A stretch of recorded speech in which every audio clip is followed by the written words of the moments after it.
복약이라는 것이 결국은 약을 얼마나 잘 드시느냐에 대한 부분이기 때문에 약물치료, 치매 환자의 약물치료에 대한 부분들을 좀 일반적으로 검토해 보려고 합니다. 그 일선에서 환자들에게 약을 처방하는 의사 입장에서는 환자들이 얼마나 자기 상황에서 약을 잘 드시는지는 알 수가 없죠. 대개 의사들은 자기 환자들은 자기가 생각한 대로 약을 잘 먹고 있다고 생각을 하거든요. 근데 조사에 하면 실제로 의사의 생각보다는 환자가 그 일정대로 약을 먹는 그 가능성은 그렇게 많지는 않다고 합니다. 50%도 안 된다는 얘기도 있는데요. 그러다 보니까 임상에서는 의사들은 약을 자기가 적절하게 주고 있다고 생각을 하는데도 환자가 좋아지지 않으면 결국은 약의 용량을 올리거나 아니면 다른 약을 더 부과하거나 다른 계획을 세우거나 하게 됩니다. 결국 약을 잘 먹는 것이 환자의 진료비 부담도 덜고 사회적인 의료비 부담도 줄여주는 그런 방법이 됩니다. 그 사회적으로도 그렇고 환자도 오래 치료를 받고 불필요한 약을 먹지 않을 수 있는 것이 얼마나 그러니까 처방된 약을 잘 드시는지가 관건인 것 같습니다. 그렇게 복약을 잘 유지를 하기 위해서는 아무래도 드시고 있는 약이 어떤 약이고 이게 어떤 방향에서 효과가 있고 나한테 어떻게 도움이 되는지를 아는 것이 어, 약을 잘 드실 수 있는 그런 자발적인 수능도를 높일 수 있는 방법이기 때문에 물론 뭐 초기 치매 환자나 경도 인지 장애 환자와 달리 중증이나 중등도 환자에서는 이러한 설명들이 잘 이해되지 않을 수도 있겠지만 실제로 그 치매와 관련돼서 돌봄을 제공하는 사람이나 주변 분들이 이 약이 어떤 약인지를 잘 알고 있는 것은 그 복약을 수능하고 약을 잘 드시게 할 수 있는데 치료의 방침을 잘 따르게 하는데 굉장히 중요한 것 같습니다. 그래서 오늘은 그 첫 번째 시간으로 치매 약물 치료의 원칙 어떤 것들이 있는지에 대해서 설명을 드리려고 합니다. 많은 부분은 국민건강보험공단에서 제공하고 있는 요양보호사를 대상으로 하는 중앙치매센터에서 개발한 치매 약물치료 교재들을 많이 참조를 했고요. 굉장히 간단하게 설명을 잘 하고 있습니다. 거기에 우리 그 센터나 관련 그 선생님들이 이해하실 수 있는 부분들 좀 보완해서 이렇게 준비를 하였습니다. 치매 환자들이 여러 가지 약을 먹고 있으신데 어쨌든 노인이니까 치매 증상 자체를 위해서 드시는 약은 크게 한 두 가지로 나눌 수 있습니다. 그 첫 번째가 인지기능 개선제고요. 아시다시피 인지기능이라는 것은 기억력이라든지 학습 능력, 뭐 주의 집중력, 언어 능력, 실행 능력과 같은 지적 기능과 관련돼 있고 주로 치매에서 이제 많이 떨어지는 그런 문제들이기 때문에 대표적으로 인지기능 개선제를 복용을 하고 계시고요. 결국은 치매가 뇌의 질환이기 때문에 뇌가 지적 기능만 담당하는 것은 아니죠. 예를 들면 감정이라든지 아니면 현실 검증력이라든지 불안이라든지 수면이라든지 이런 부분들에도 이제 손상이 오게 됩니다. 이런 손상을 해결하기 위해서 이제 그러한 증상도 우리가 정신행동 증상, 뭐 심리행동 증상 이렇게 얘기를 하는데 이 정신행동 증상에 대해서는 인지기능 개선제와는 좀 다른 방법으로 접근을 하고 있습니다. 그래서 오늘 약물 치료에 대한 그 대표적인 두 가지 계열의 약물들, 첫 번째 인지기능 개선제와 정신행동 증상 치료제에 대해서 알아보겠습니다. 네, 첫 번째로 인지기능 개선제, 그러니까 치매의 인지 증상의 개선을 목표로 투여하는 약물이 되겠고요. 사실은 아직은 이걸 완치하는 대표적으로 알츠하이머병 같은 신경퇴행 질환을 완치할 수 있는 치료 방법은 아직 개발이 되어 있지 않기 때문에 악화를 지연시킨달지 증상, 대증 치료라고 하죠. 증상을 좀 호전시킨달지 이렇게 이제 얘기를 하고 있습니다. 우리가 흔히 이제 알다시피 치매는 완치가 어렵고 약을 먹는다 하더라도 그냥 이렇게 악화만 지연시키기 때문에 약을 먹어서 무엇하냐 뭐 이렇게 생각을 하시고 치료하지 않고 방치하는 경우가 또 많은데요. 사실은 인지기능 개선제는 그 가치와 의미가 있습니다. 증상 완화시킨다는 것이 굉장히 중요한 문제고요. 물론 이게 병의 경과를 개선시키거나 회복을 시키는 것은 아니기 때문에 치매 환자 어떤 그런 남은 인생의 남은 기간 뭐 이런 것들이 더 늘어나고 길어지고 하는 것은 뚜렷한 효과는 없지만 그 남은 기간 동안 어떤 사람으로 살아갈 수 있느냐, 아주 심한 치매 환자로 사느냐, 그래도 증상은 어느 정도 조절돼서 어떤 삶의 질이 유지가 되고 가족과의 관계가 오랜 기간 유지가 되고 그럼으로써 뭐 가족이나 사회 부담을 줄일 수 있는 그러한 결과를 나타내는 데에는 이러한 약물 치료가 굉장히 중요합니다. 네, 인지기능 개선제라고 해서 오로지 인지기능에만 효과가 있다는 것은 아니고요. 치매 가족을 힘들게 하는 망상이나 환각과 같은 정신행동 증상 감소에도 효과가 있고요. 어쨌든 현재 나와 있는 여러 가지 약물 중에 근거 기반에서 이 인지기능 개선제가 치매 대상자를 위한 최선의 치료 방법입니다. 치매 환자를 위한 치료는 오늘 배우는 인지기능 개선제, 그리고 정신행동증상 치료제가 있다고 했는데 그 둘 중에 인지기능 개선제는 다시 두 가지로 나뉘어서 아세틸콜린 분해효소 억제제와 NMDA 수용체 기량제로 이렇게 나눌 수가 있습니다. 말이 조금 이제 의학적인 용어들이 들어가기 시작을 하는데 짜증내지 마시고 요 약의 그런 어떤 그 대표적인 이름들을 좀 잘 차근차근 살펴보면 그리 어렵지 않게 그 약물의 작용 기전을 이해할 수 있을 것 같습니다. 인지기능 개선제에는 아세틸콜린 분해효소 억제제, NMDA 수용체 기량제 이 두 가지로 구분된다고 했죠. 그러니까 아세틸콜린이니 NMDA니 하는 우리가 일상생활에서 크게 접하지 못하는 말들이 나오니까 좀 이제 화도 나고 기분도 나쁘고 그럴 텐데 사실은 우리가 일상생활에서 신경 전달 물질이라는 얘기들은 흔히 듣게 됩니다. 그러니까 뭐 기사나 신문 기사나 뭐 요새 뭐 우울증이나 뭐 수면이나 이런 거 얘기할 때 뭐 도파민이니 노르에피네프린이니 세로토닌이니 이런 신경 전달 물질에 대한 얘기들을 많이 이제 듣게 되고 하다못해 그 초등학생들이 보는 우리 그 막내딸이 보는 Y라는 책에도 굉장히 자세하게 신경 전달 물질에 대해서 나오기도 하던데 결국 신경 전달 물질이란 뇌세포 간의 신호를 전달해 주는 물질이고 정신과나 신경과에서 쓰는 많은 약물들이 이 신경 전달 물질의 어떤 그 효과들을 조정해서 어떤 그런 치료 효과를 보게 됩니다. 그런데 그 여러 가지 신경 전달 물질 중에 기억력과 관련되어 있는 신경 전달 물질이 아세틸콜린입니다. 우리가 기억력과 관련되어 있는 신경 전달 물질은 아세틸콜린이다. 이것만 먼저 기억을 하시고 아세틸콜린이 그 뇌에서 어떤 기능이 떨어지거나 농도가 떨어지게 되면 기억력이 떨어지죠.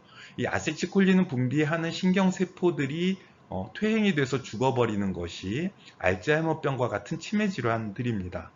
그래서 치매 환자에서는 신경세포 퇴행으로 인해서 아세틸콜린의 농도가 줄어들고 이것 때문에 기억력이 떨어지는 인지기능 감퇴와 연관이 되는 그것 때문인지는 모르겠지만 어쨌든 연관이 되는 걸 알게 되었고요. 그래서 어떠한 방법으로든지 이 아세틸콜린의 어떤 그 농도나 그 활성을 증가시켜 줬더니 기억력이 어느 정도 그 회복이 된다는 것을 실험적으로 알게 됐습니다. 그럼 어떻게 하면 좋을까요? 가장 좋은 방법은 뇌에 그냥 직접적으로 아세틸콜린을 넣어주는 방법인데 이 아세틸콜린이라는 물질이 굉장히 약한 물질이어서 사람이 먹거나 주사로는 그 뇌까지 제대로 전달이 되지 않는다는 것을 알게 됐어요. 그렇게 하고 찬찬히 이 중추신경계에서 아세틸콜린이라는 물질이 어떻게 사용이 되고 진행이 되나 봤더니 자기 효과를 다 마친 아세틸콜린은 아세틸콜린 분해효소 억제제라고 하는 우리 뇌에 있는 어떤 효소에 의해서 분해가 된다는 것을 알게 됐습니다. 그러니까 파괴시킨다는 거죠, 이 효소가. 결국 이 효소가 많으면 아세틸콜린의 농도가 떨어질 것이고 이 효소가 적거나 아니면 작용을 잘 안 하면 아세틸콜린의 기능은 강화된다는 것을 우리가 알게 됐고요. 우리가 아세틸콜린을 직접적으로 중추신경계에 넣어주지는 못하더라도 약을 만들어서 이 분해 효소를 억제할 수 있는 방법을 찾았습니다.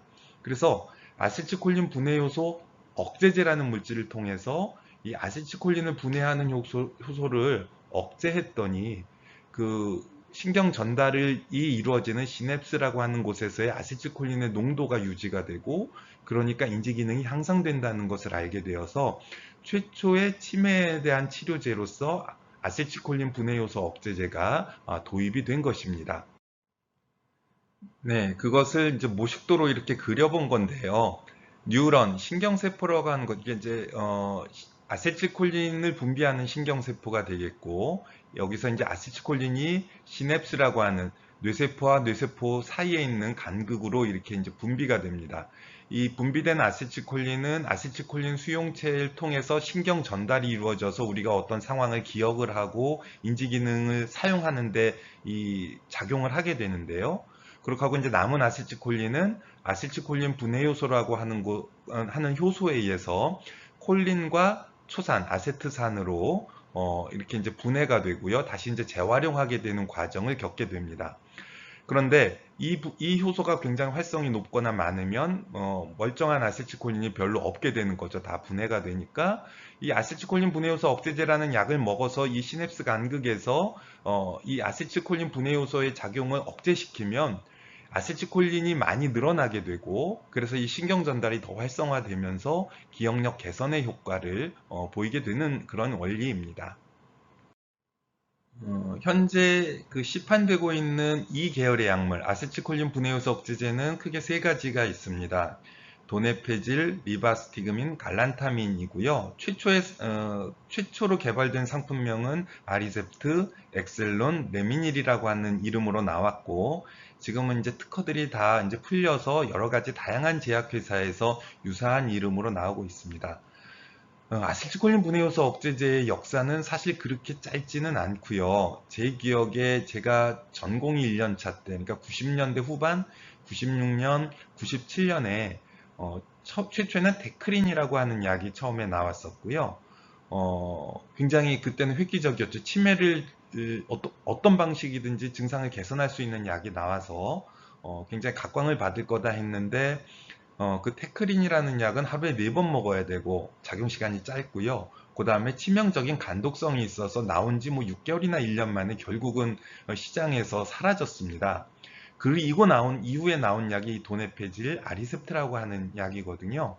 근데 생각을 해보십시오. 96년도, 97년도에 나온 약이 지금 20 몇 년이 되도록 더 새로운 약이 개발이 되지 않고 요 정도 수준에서 지금 계속 치매 치료를 지금 의학적으로는 이루어지고 있다는 것이 굉장히 많은 그 연구자들과 제약회사나 여러 가지 그 연구 시설들에서 치매 치료제를 개발하기 위해서 쓰고 있는 비용과 노력을 생각한다면 굉장히 효과는 지금 아직도 좀 답답한 그런 실정이고, 그거는 아마 이제 여러 가지 이유가 있을 텐데, 다른 시간에 언급하는 그런 기회가 있었으면 좋겠습니다. 어쨌든, 치매 치료제로서 아세틸콜린, 인지기능 개선제의 아세틸콜린 분해 요소 억제제로는 현재는 도네페질, 리바스티그민, 갈란타민이 있다.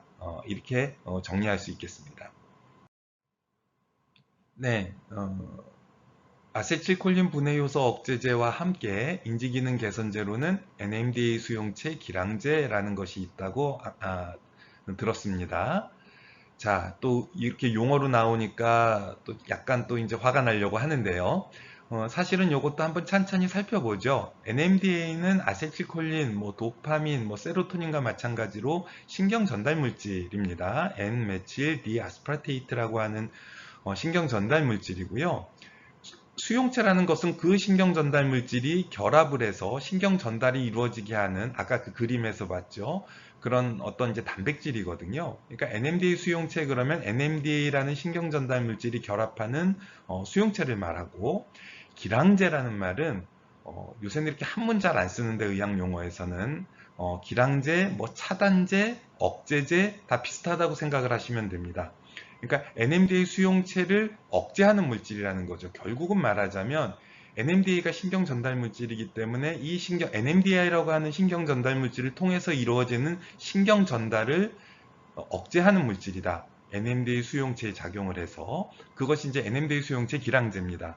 그럼 결국 따져보면은 이 NMDA 신경 전달은 결국은 과하게 일어나면 치매에 나쁘겠구나라는 그런 추정을 할 수가 있겠죠. 한번 볼까요? 기억력을 유지하고 학습에 관여하는 NMDA 수용체가 너무 과도하게 자극이 되면 뇌신경 세포 안으로 칼슘이라는 물질이 들어와서 세포가 파괴가 됩니다.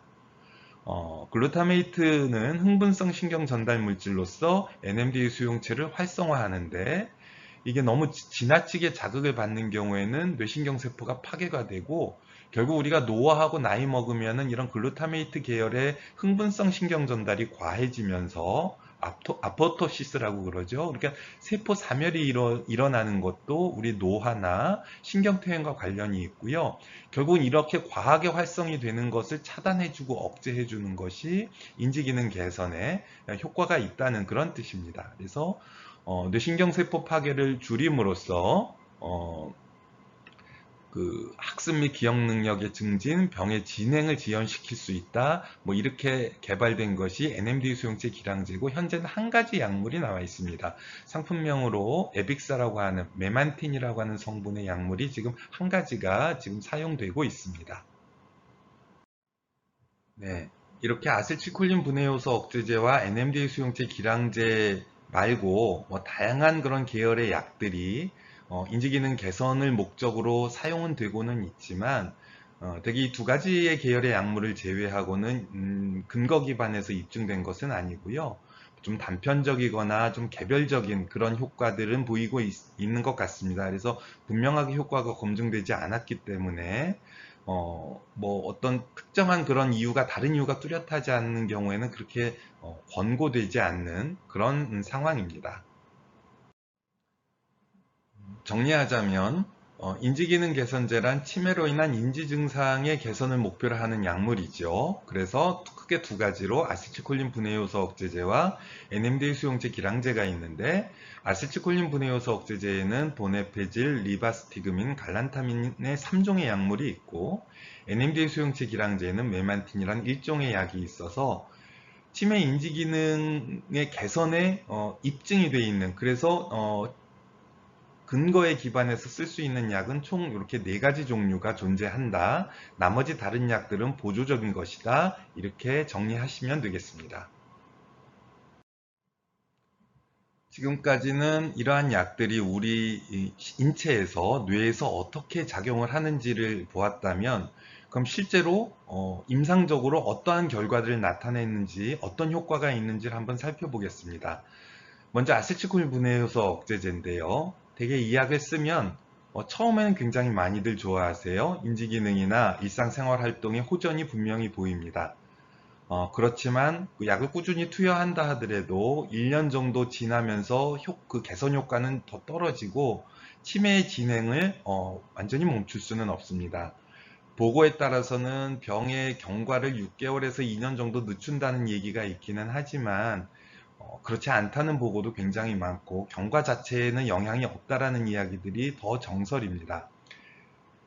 약의 그런 작용 기전을 보자면, 말하자면은 그 신경 전달 물질 자체를 더 증가시켜 주거나 하는 게 아니라 그 재활용을 사실은 더 높여주는 그런 효과가 있기 때문에, 그 아세틸콜린을 분비하는 신경 전달 세포, 신경세포가 존재하는 경우에 더 효과가 크죠. 그래서 아직은 신경퇴행이 많이 이루어져 있지 않은, 뇌세포가 완전히 많이 죽지 않은 병의 초기와 중기의 효과가 제일 크고요.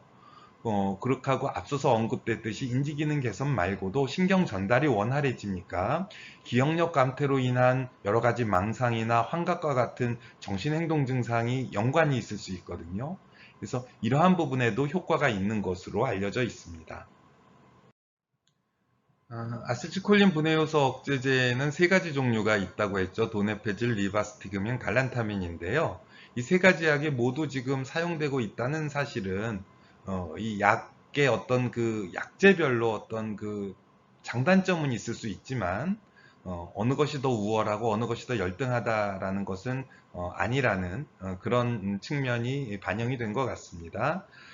여기 보면은 약을 썼을 때 치료를 하면은 인지 기능이 일시적으로 올라갔다가 이렇게 떨어지고, 약을 중단하면 올라갔다가 급격하게 떨어지는 것처럼 돼 있는데, 사실은 뭐 다른 강의에서 제가 말씀을 많이 드리지만, 인지 기능은 치매에서 이렇게 S자로 떨어지게 되고, 약을 쓰는 경우에는 최대한 그런 현재 인지 기능을 유지하다가 나중에 말기에 급격하게 떨어짐으로써 전체적으로는 그 인지 기능 일정 정도 유지하고 있는 기간을 늘려주는 효과가 있는 것으로 되어 있고, 이건 조금 예전 그래프인 것 같습니다. 네, 그렇게 약이 여러 가지 있다는 것은 임상적으로 현실에서 굉장히 장점이 되죠. 어떤 약을 쓰다가 효과가 없어지거나 아니면은 뭐 이렇게 부작용이 생기거나 하게 되면 다른 약제로 교체할 수 있기 때문에 한 가지 약을 썼다고 해서 뭐 끝까지 가는 것은 아니고 다른 여러 가지 치료 방법이 있다는 것, 치료 선택을 할 수 있다는 것을 우리가 알고 계시고, 혹시 뭐 약을 계속 써야 되는데 우리 환자가 계속 써야 되는데 약과 연관된 부작용인 것 같은데 이 약 못 먹으면 어떻게 하지? 이렇게 걱정하지 마시고 다른 대안이 있다는 것을 염두에 두시면 좋겠습니다. 그리고 이 약을 언제까지 먹어야 되느냐 하는 것은 여러 가지 그 고민이 필요한 것 같습니다만, 어쨌든 언제까지 사용할 것이냐 아직 정립이 되어 있지는 않고, 사실 특별한 문제가 없고 장기 사용에 대한 특별한 문제가 없고, 아무리 뇌신경세포가 파괴됐다 하더라도 사실 그 외에 사용할 수 있는 약들이 많지 않기 때문에 어쨌든 장기간, 대개는 뭐 돌아가실 때까지, 저는 환자나 보호자들한테 이 약은 그냥 돌아가시기 전날까지만 드십시오, 뭐 이렇게는 말씀을 드립니다. 인지기능 개선제는 그렇고요. 뒤에 나오는 정신행동증상 치료제는 그 약의 종류에 따라서 조금 그 사용 기간들이 좀 달라질 수는 있겠습니다. 현재까지 그 개발된 모든 인지기능 개선제들, 치매 치료제들을 연구하는 데 있어서 주 연구 대상은 알츠하이머병 환자, 그럴 수밖에 없겠죠. 그러니까 가장 집단이 많은 알츠하이머병 환자를 대상으로 연구를 했기 때문에 사실 근데 치매는 알츠하이머병에 의한 것만은 아니죠. 다양한 원인에 의해서 치매가 일어날 수 있는데 어쨌든 치료 효과는 알츠하이머병에서 제일 극대화할 수 있다고 그렇게 생각을 하시면 됩니다. 그래서 이제 모든 그 인지기능 개선제, 아세틸콜린 분해효소 억제제나 NMDA 수용제 기량제는 알츠하이머병에 1차적으로 효과가 있고요. 그 외 혈관성 치매나 뭐 루이 소체 치매와 같이 다른 약이 없기 때문에 일부 적용해 보면서 그래도 효과가 좀 있구나, 써도 되겠구나, 뭐 이렇게 생각되는 치매들도 있습니다. 그러나 전축두엽 치매 같은 치매는 인지기능 개선제가 크게 효과가 없는 것으로는 되어 있습니다. 많은 임상적으로 다른 약을 쓸 수가 없으니까 그래도 혹시나 하는 마음에서 사용은 하고 있는 그런 상황입니다. 앞서 언급했는데 아세틸콜린 분해효소 억제제는 아직 신경퇴행이 많이 이루어져 있지 않은, 그래도 신경세포가 살아있는 경우에 분비되는 아세틸콜린을 재활용을 해주는 거라서 초기나 중기와 같은 치매 상대적으로 앞 단계에서, 초기 단계에서 쓸 수가 있는 약이고요. 메만틴이라고 하는 그 NMDA 수용체 기량제는 신경세포가 죽는 것하고 관련이 돼 있죠. 과흥분에 의한 신경세포 사멸을 억제해주는 것이기 때문에 이것은 치매의 중기에서 말기에 더 일어나기 때문에 메만틴은 중등도 내지는 말기, 중증 치매에 사용을 하게 됩니다. 다만 도네페질이라는 약은 지금 도입된 지가 20년이 넘는 굉장히 장기적으로 사용된 약이어서 치매 초기, 중기, 말기에 다 적용을 해본 경험이 있고, 말기 환자에서도 사용할 때 효과가 있었다는 연구들이 있기 때문에 도네페질은 모든 단계의 치매, 알츠하이머병 단계에서 사용이 가능하고요. 대개는 다른 약들, 다른 아세틸콜린 분해효소 억제제의 경우에는 치매 초기와 중기, NMDA 수용체 기량제인 메만틴의 경우에는 중기에서 말기에 적응을 갖고 있습니다. 그리고 특정 상황에서 두 가지 약이 모두 적응이 되는 경우라면은 병용 처방도 가능합니다. 정리하겠습니다. 현재까지 인지기능 개선제가 치매 환자를 위한 최선의 치료 방법이 되겠고요. 아세틸콜린 분해효소 억제제는 알츠하이머병에 주로 사용이 되고 혈관 치매와 루이체 치매에서도 일부 효과가 있어서 사용합니다. 아세틸콜린 분해효소 억제제는 주로 경도와 중등도, 초기 및 중기 치매에 사용되며 메만틴은 중기에서 말기, 중등도에서 중증 치매에서 사용을 하고, 아세틸콜린 분해효소 억제제 중에 도네페질은 모든 단계의 치매에서 사용 가능합니다. 자, 그렇다면 그 인지기능 개선제에 가 구체적으로 어떻게 사용이 되는지에 대해서 효과와 부작용에 대해서 한번 살펴보도록 하겠습니다. 도네페질은 성분명이고요. 최초로 만들어진 도네페질은 아리셉트라고 하는 약입니다. 한국에서는 에자이라고 하는 제약회사에서 만들어져서 판매하고 있고요. 미국에서는 파이자에서 판매하고 있는데 오래된 약이어서 특허가 풀려서 아리셉트 말고도 다양한 이름의 도네페질들이 지금 그 시판되고 처방되고 있습니다. 근데 뭐 뉴로셉트, 코그셉트, 무슨 이렇게 아리나셉트라는 이름이 좀 들어가 있으면 이게 도네페질 계열이구나 뭐 이렇게 추정은 할 수는 있고요. 되게 뭐 그 정보 검색을 통해서 드시는 분의 약이 어떤 약인지 그 도네페질인지는 우리가 알 수 있을 것 같습니다.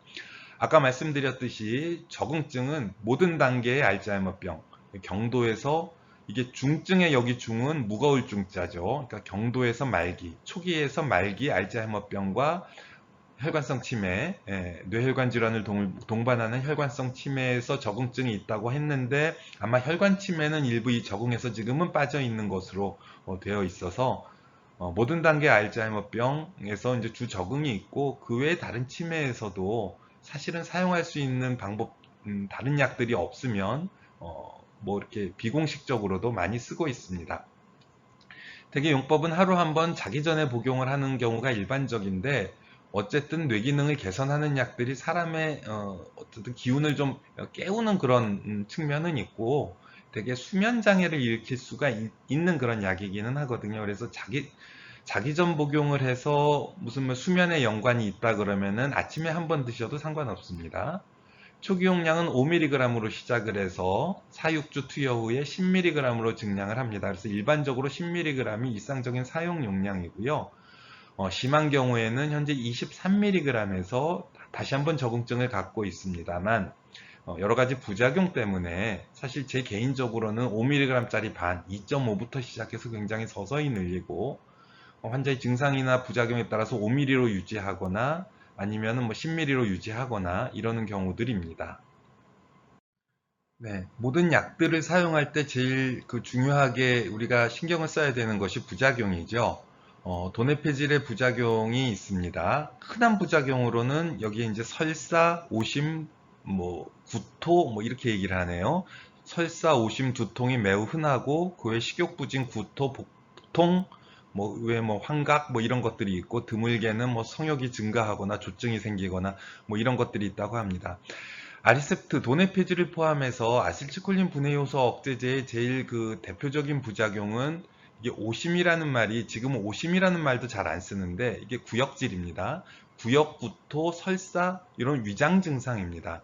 그 외에 이제 두통과 같은 신경계 증상도 있고 이러한 증상들은 흔하기는 한데 되게 일시적이고 심하지 않기 때문에 초기만 잘 넘어가면 큰 문제가 되지는 않는데 어쨌든 노인들이시고 잘 드시는 게 중요한 분들이 많기 때문에 이런 위장 증상 때문에 약을 계속 쓰지 못하는 경우들도 더러 생기는 것 같습니다. 네, 아세틸콜린 분해 요소 억제제로 또 한 가지는 리바스티그민, 상품명으로 엑셀론이라고 하는 약이 있습니다. 이 약은 그 도네페질이나 갈란타민에 비해서 몇 가지 차이점이 또 있는데 하나는 다른 약에 비해서 이 약은 하루에 2번 먹어야 되는 거죠. 이건 좀 성가신 그런 특성이기는 합니다. 그럼에도 이 약이 장점이 있는 것은 첫째는 패치 제형, 붙이는 제형이 있다는 겁니다. 그러니까 앞서 말씀드렸듯이 아세틸콜린 분해 요소 억제제 3종은 공히 위장 증상, 구역질, 구토, 설사와 같은 위장 증상이 있다는 건데, 부작용이 있다는 건데, 부작용이 심할 때 피부에 파스처럼 붙이는 제형이 있고, 이 제형은 위장 증상을 일으키지는 않죠. 그래서 너무 심해서 구역질이 너무 심해서 인지기능 개선제를 드시지 못하는 분의 경우에는 대안으로서 이런 패치 제형이 있다는 것이고요. 그 다음에 아까 말씀드린 여러 가지 치매 중에 파킨슨병과 관련되어 있는 치매들이 몇 가지가 있거든요. 그게 이제 파킨슨병이 오래돼서 생긴 파킨슨병 치매나 루이체 치매 같은 경우에는 치매 증상과 함께 환각, 그 다음에 파킨슨 증상이 같이 오는데 요런 특정 경우의 치매에서는 리바스티그민이 다른 약보다는 조금 더 우월하다는 근거가 있어서 여전히 사용이 되는 그런 약입니다.